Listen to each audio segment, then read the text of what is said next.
Jesus chega depois de quantos dias? Quantos dias? 4 dias. Você já se perguntou por que Jesus chegou lá ao 4º dia? Você já fez essa pergunta? Por que Jesus chegou na casa de Lázaro só no 4º dia? É muito simples. A mensagem que Marta e Maria vão mandar para Jesus é qual? Que Lázaro, a quem ele ama, mas está doente, está morrendo, não tinha morrido ainda. Quando ela manda mensagem para Jesus, Lázaro não tinha morrido. Lázaro estava doente, Lázaro estava morrendo. Então, qual era a ideia dela mandar o mensageiro até Jesus? Era para que Jesus viesse e dissesse o quê? Curasse a Lázaro. Sim ou não? Sim. Aí Jesus vai chegar ao 4º dia. O 4º dia, Lázaro está vivo ou está morto? Está morto. Aí ela vai olhar para Jesus e vai dizer, versículo 21 do capítulo 11. Pecado para Jesus, para que Jesus viesse, para que Lázaro não morresse. Porque Lázaro estava doente. Então a ideia de Marta e Maria era que Jesus viesse para curar a Lázaro. Pega essa nota, tu dá glória agora. A ideia de Jesus não era curar a Lázaro. A ideia de Jesus era ressuscitar. Porque enquanto você só procura a cura, Jesus está querendo te dar a ressurreição.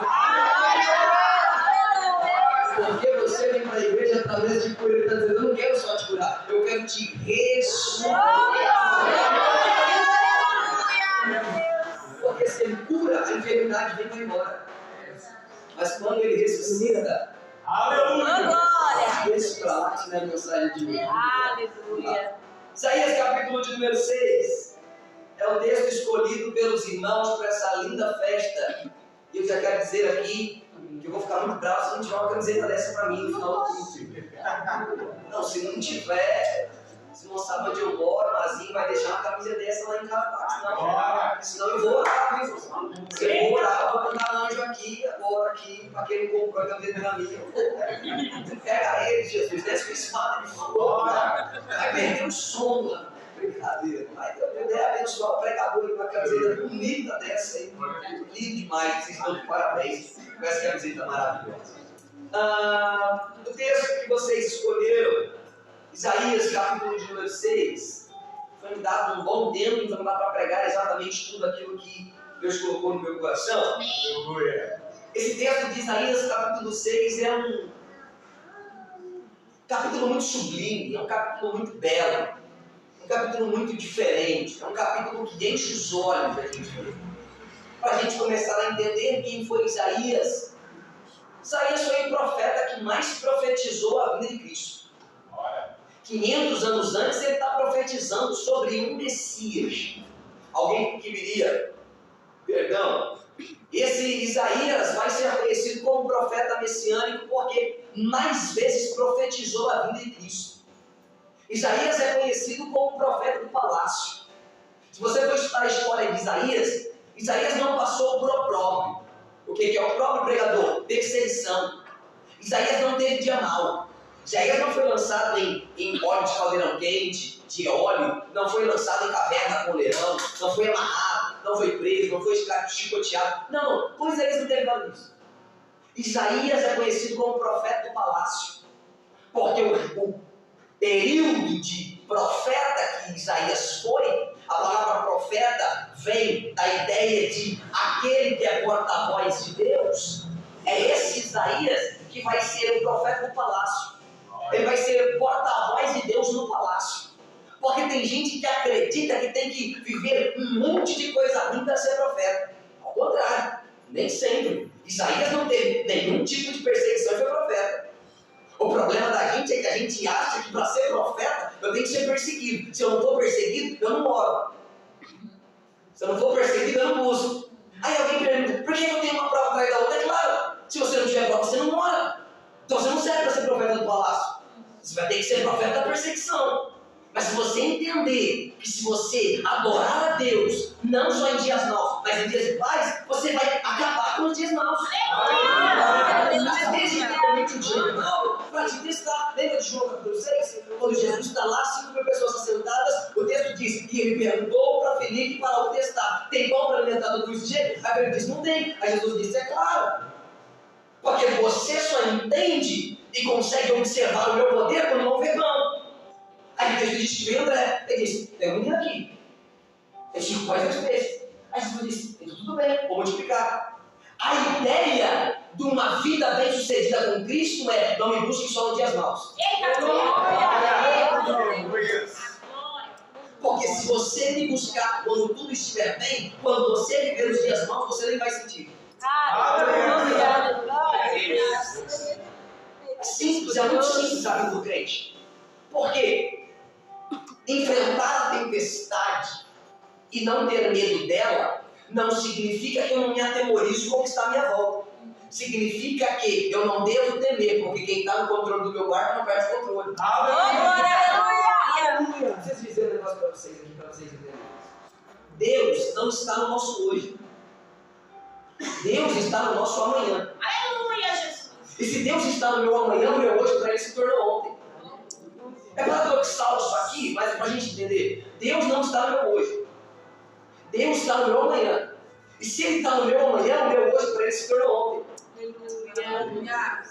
Posso te provar isso aqui para você não falar que eu estou pegando besteira, não está falando heresia? Abre a Bíblia aí, abre a Bíblia. Que eu gosto de Bíblia, então falar 6 anos, você não vem aqui, só tem que falar um monte de coisa que não está na Bíblia, então abre aí, vai. Salmo 23. É 23. Salmo 23, 4. 23, 4. Abre aí. Lembrando que o Salmo não tem verso, qualquer cântico não tem versículo, porque é cântico não é verso. Abre aí. Salmo 23, 4. Salmo 23, 4. Alguém aí fala assim, Maria, você já sei de cor, é muito fácil. Vamos lá, achou aí? Salmo 23, 4. Ainda que eu ande pelo vale da sombra da morte, não temerei mal algum, porque tu estás comigo, a tua vara e o teu cajado me consolam. Vamos voltar. Ainda que eu, a palavra ainda é uma interação diretamente a uma palavra do presente ou do futuro? Do quê? Do presente ou do futuro? Então o que Davi está dizendo quando escreve o Salmo 23? Ainda que eu ande, não significa que eu já estou andando, significa que ainda que eu ande, que talvez eu vá andar, que talvez eu possa chegar, que talvez eu possa viver, eu já vou mandar um recado para o meu problema, que ainda não chegou hoje, que talvez você chegar na quarta-feira, é o problema, na quarta-feira, quando você chegar, o meu Deus não está mais no meu hoje, ele já está no meu amanhã, Ele está comigo, então você precisa entender que Deus já está no teu amanhã. Então eu não preciso ter medo do problema, porque se o meu problema chegar, o meu Deus já chegou primeiro. O meu Deus já chegou primeiro. Isaías capítulo de número 6, versículo de número 1, está dizendo que no ano em que eu vi o rei Uzias morrer, eu também vi o Senhor assentado em um alto e sublime trono. Só que é muito paradoxal para a nossa mente. Por quê? Porque Isaías, irmão Leonardo, está vendo que o rei da terra está morto. Perceba que Isaías não descreve o período de luto que ele vive como dias. O período de luto como meses. Ele vai colocar um período de luto como anos. Permita-me usar o exemplo. O nosso irmão Leonardo, o nosso irmão Robinho, a esposa do pastor Wendel, a irmã, perderam um ente querido há poucos dias. E se perguntar se ainda sente saudade, eles vão dizer, é claro. Porque diferente daquele que não perdeu, você diz, o luto para mim só durou um dia. É claro, não é o seu ente querido. Mas de quem é o ente querido, o luto leva meses, leva semanas, leva anos. Se perguntar para uma esposa que amou o seu marido a vida inteira, já faz 10 anos que ela perdeu o marido, você vai dizer, sente saudade do seu marido? Ela vai dizer, é claro. Porque o luto, indiferentemente daquilo que a gente acredita, o luto se leva anos. O texto diz que Isaías está olhando e dizendo, foi no ano em que morreu o rei Uzias, eu estou de luto, eu estou triste, eu estou magoado, o céu está fechado, o céu está escuro, eu não consigo ver aquela luz no fim do túnel. Aí o texto diz, aí vem Deus. E apresenta o trono dele para Isaías. Prega essa para você da glória. Porque enquanto Isaías está de luto na terra, Deus está olhando para Isaías e dizendo: ei, Isaías, o trono da terra está vazio, mas o trono dos céus, esse nunca fica vazio. O pior dia da tua vida será o ano em que você verás o céu aberto, alguém assentado no trono e dizendo: você perdeu alguém na terra, mas eu ainda continuo aqui, eu ainda estou aqui, eu ainda estou aqui, eu ainda estou aqui, eu ainda estou aqui, eu ainda estou aqui. Por que a gente não para quando perde alguém? Porque o trono do Senhor se apresenta para a gente e diz: você perdeu um ente querido aí na terra, mas eu aqui no céu ainda estou aqui. O que Isaías está vivendo é a perda do rei Uzias.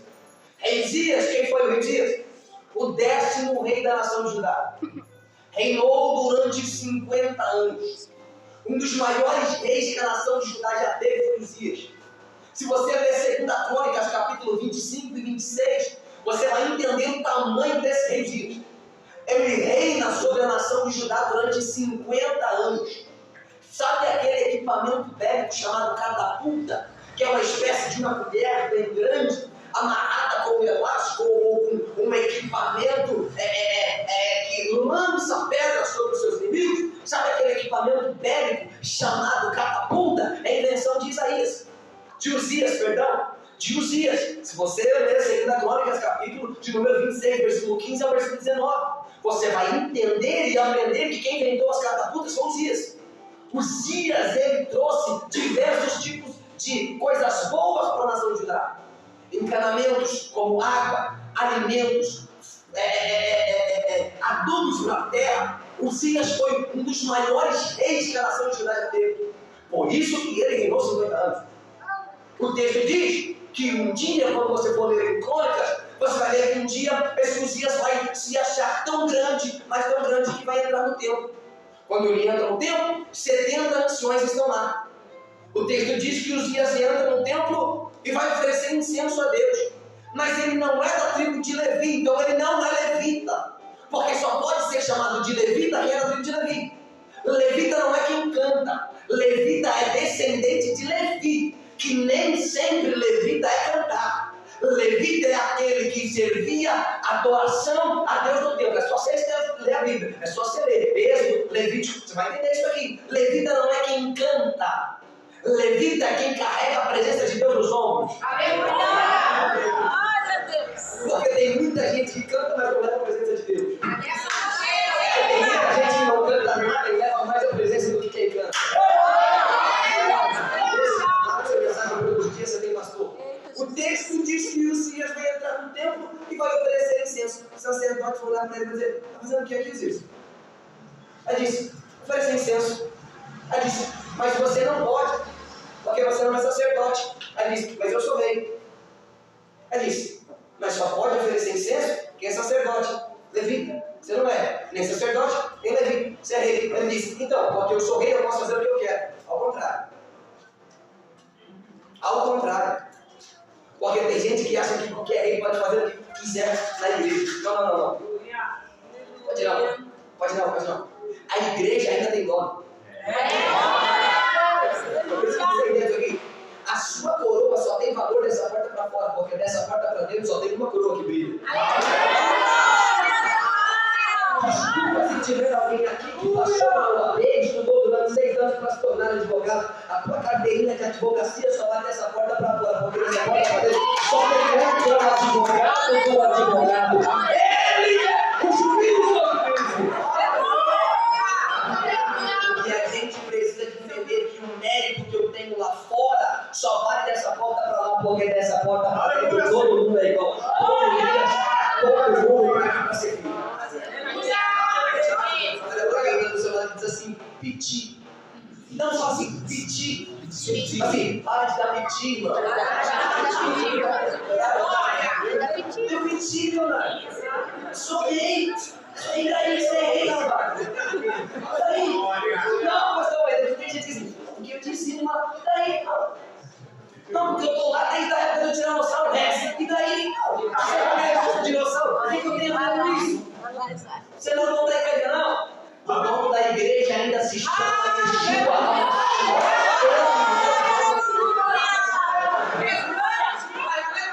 O texto diz que por causa disso, Deus vai colocar uma lepra em Uzias. Lepra na Bíblia significa a justiça de Deus. Deus não vai colocar uma lepra em qualquer lugar. Pergunta para mim aonde Deus coloca a lepra. Na testa. No meio da testa. Por que na testa, pregador? Porque aí é o único lugar que você não consegue esconder. Porque a lepra, pregador, hoje não tem mais o nome de lepra, hoje tem o nome de hanseníase. Hanseníase é algo que atinge maior órgão do corpo humano. O que? A pele. Hanseníase, para quem não sabe, para quem entende como lepra para ficar mais fácil, ela tem o poder de descascar, porque a palavra lepra, o seu significado original é descascar-se automaticamente. A lepra, ela consome em volta dos olhos, em volta do nariz, em volta da boca e em volta do ouvido. Então quem tem lepra não enxerga, não escuta e não fala direito.